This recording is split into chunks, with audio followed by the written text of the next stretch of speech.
Octave ou la destinée des dieux. Livre audio. Épisode numéro 5. Narration de l'auteur. Les anges, les déchus et les démons. François était tout excité de tout ce que Octave lui apprenait, ainsi le semblant de bonheur passager que pouvait vivre un être humain durant sa vie, n'était rien comparé à l'état de félicité qui régnait dans un paradis. Il voulut interroger Octave sur la mise en place d'une telle société, et sur les raisons qui l'empêchaient. La première des raisons que lui avança Octave, c'était que les cultures fondamentales de tous les peuples du monde se basaient sur la croyance, aveugle et maladive. À aucun moment, il ne venait à l'esprit des hommes et des femmes, de les remettre en question. La seconde, découle de la première, c'est que toutes ces croyances jouèrent comme des acquis de conscience généraux. L'humanité s'en contenta, et ne se posa alors plus de questions sur elle-même. Puisque toute une série d'hypothèses s'était chargée des réponses. C'est la première des prisons mentales, la plus importante, qui était alors en place. Le monde, remarqué au passage, qui est l'anagramme de démon, n'a pour but que d'enseigner, de gré ou de force, la vérité, aux étincelles éternelles qui y sont de passage, c'est un vaste programme d'intelligence. Les hommes et les femmes doivent s'y frayer un chemin, être heureux, souffrir, se briser ou vaincre. Pour à la fin, mériter le paradis, ou subir un déluge, d'eau ou de feu. Cela ne dépend évidemment que de sa prise de conscience générale ou de sa folie suicidaire. Il est facile de prophétiser sur l'humanité. Nous ne nous servons que du bon sens, d'autant que le destin d'un homme, par analogie, est parfaitement comparable à celui d'une humanité. Pour pronostiquer de sa fin tragique ou de sa sortie en vainqueur, il ne suffit que d'apprécier sa détermination. Et, le sens vers lequel elle est poussée. Le premier but du démon se réalise parfaitement lors de cette prison mentale. Ainsi, repu en réponse sur les questions existentielles, il ne restait, à cette humanité, que de se plonger dans la matière. N'y voyant que la seule réalité, ayant perdu de vue, voire oublié ses origines. Dans ce grand plan de la vie, rien n'est superflu, tout a un but. Ainsi, se plonger dans la matière n'avait pour raison que de nous donner les technologies et les outils pour notre ère de prospérité à venir, fût-il que nous en soyons dignes. L'injustice, la cruauté et les bonheurs passagers, intenses et fugaces, nous permirent d'apprécier les joies et les peines et ainsi de nous sortir de cet état de béatitude, mêlé d'innocence et d'immobilisme éternel. État dans lequel nous étions avant la fondation des mondes. François voulut aussi poser des questions sur les maîtres de ce monde. Qui étaient-ils? Comment étaient-ils apparus? Et aussi, pourquoi ils restaient sans compassion, devant l'injustice et la cruauté qu'ils faisaient subir à l'ensemble de l'humanité. Ces maîtres du monde sont aussi des étincelles éternelles, mais qui ont ce rôle de bourreaux.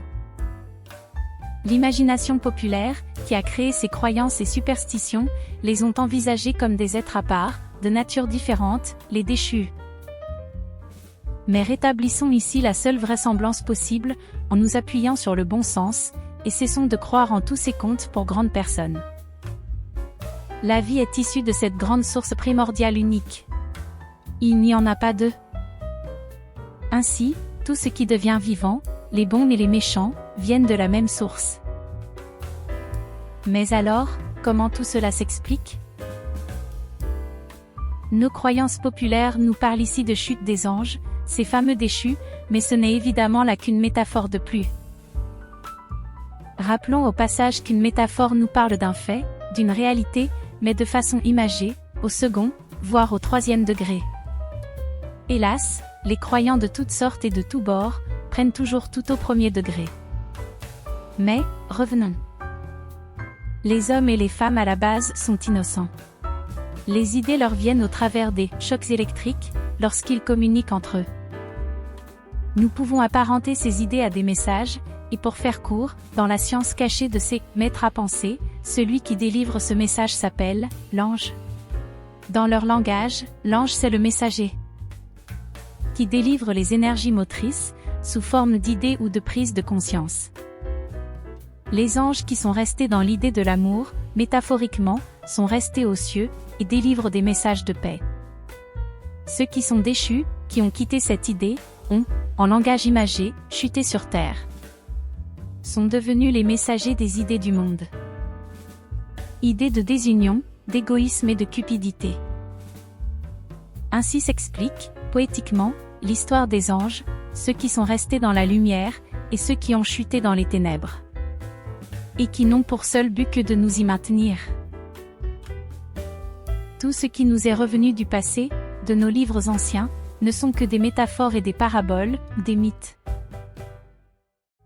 Rien de tout ce qui y sont transcrits n'est historique, ou alors très peu de choses. Ainsi l'ensemble des hommes et des femmes, tout au long de leur vie, se laissent séduire par des idées venues des cieux et par d'autres venues du monde, avant d'agir. Aucune de ces idées n'a de volonté propre, elles virevoltent autour de nous, attendant d'être mises en action par la prise de conscience d'une créature humaine. Les anges. Les déchus. Que sont les démons dans tout cela? Ils n'ont pas de réalité matérielle. Ils n'ont jamais été créés. Ils ne servent qu'à imager les peurs, les faiblesses et le côté négatif du monde. Mais toutes ces choses sont et ont été voulues par la vie, pour son grand plan de l'évolution. Elle l'a instauré et mis en place. Mais lorsque le moment est venu, lorsque l'âge d'or frappe à la porte, elle doit pouvoir le stopper. C'est pour cela que les voiles doivent être levés, que les choses doivent être ainsi expliquées. Oui, mais me direz-vous, au fond, les hommes et les femmes ont conscience que cet état global des choses est suicidaire, et qu'il faudrait renverser la vapeur. Mais comme des moutons de Panurge, ils se dirigent vers le précipice. Les lucides entraînés par les inconscients, qui eux-mêmes sont entraînés par les fous.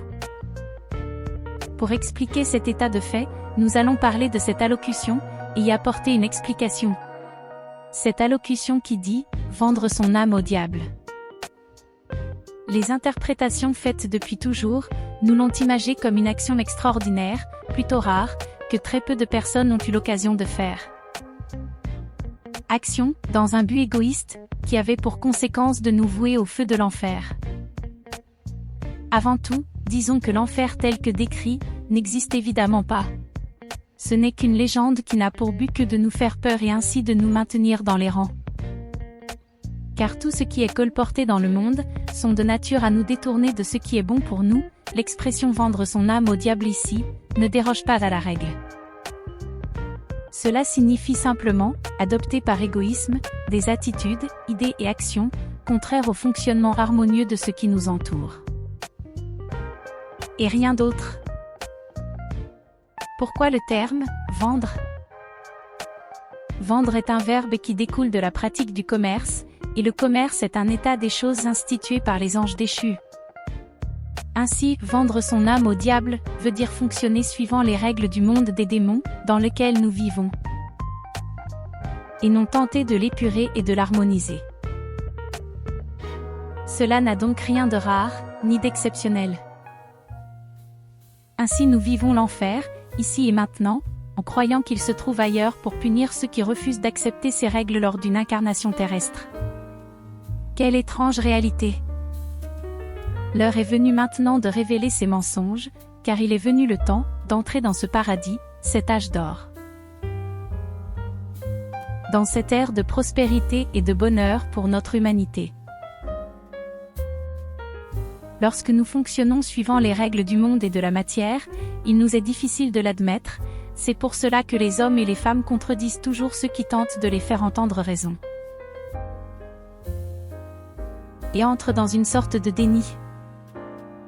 Comme le dit la sagesse populaire, il est plus facile de tromper que de reconnaître que nous avons été trompés. Et c'est ainsi que, même si le fonctionnement actuel du monde est mauvais, l'homme refusera de l'admettre et préférera aller à son anéantissement, plutôt que de reconnaître ses erreurs et de faire machine arrière. Car pour lui, le monde est ainsi, et ne peut être qu'ainsi.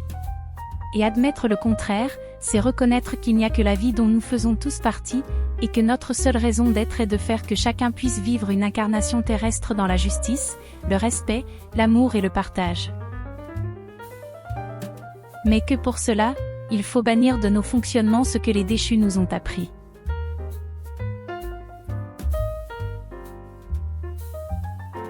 Et revenir au bon sens, que nous inspirent constamment les anges de lumière. François voulut aussi demander à Octave comment fonctionnait le commerce, et son instrument, l'argent, et surtout, comment cela avait pu nous piéger et ainsi nous emprisonner mentalement.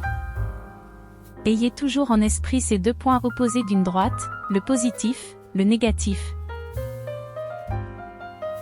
Le bon, le mauvais, le haut, le bas. Nous allons y adjoindre et opposer, pour poursuivre notre histoire, l'état de commerce du monde et celui du partage du paradis. Ainsi, François a pu comprendre également, grâce à l'enseignement d'Octave, que les idées et les actions que nous pouvons adopter et commettre virevoltent autour de nous. Que ces idées qui nous déterminaient étaient comme des courants d'action possibles, inspirés par des anges déchus, qui y avaient plein pouvoir. Ces courants représentaient l'opinion générale du monde, que nous étions influencés et guidés par elle. Dans ces courants, se trouvaient tous les mensonges et la propagande des démons. Car les démons l'avaient bien compris, qui contrôle l'opinion, contrôle le monde, disait-il. C'était donc dans l'opinion qu'allait être mené le combat final. Fin du 5e épisode. Merci d'avoir visionné cette séquence. Je ne manquerai pas de répondre à vos remarques et questions. Abonnez-vous pour être prévenu de la sortie du prochain épisode. À bientôt.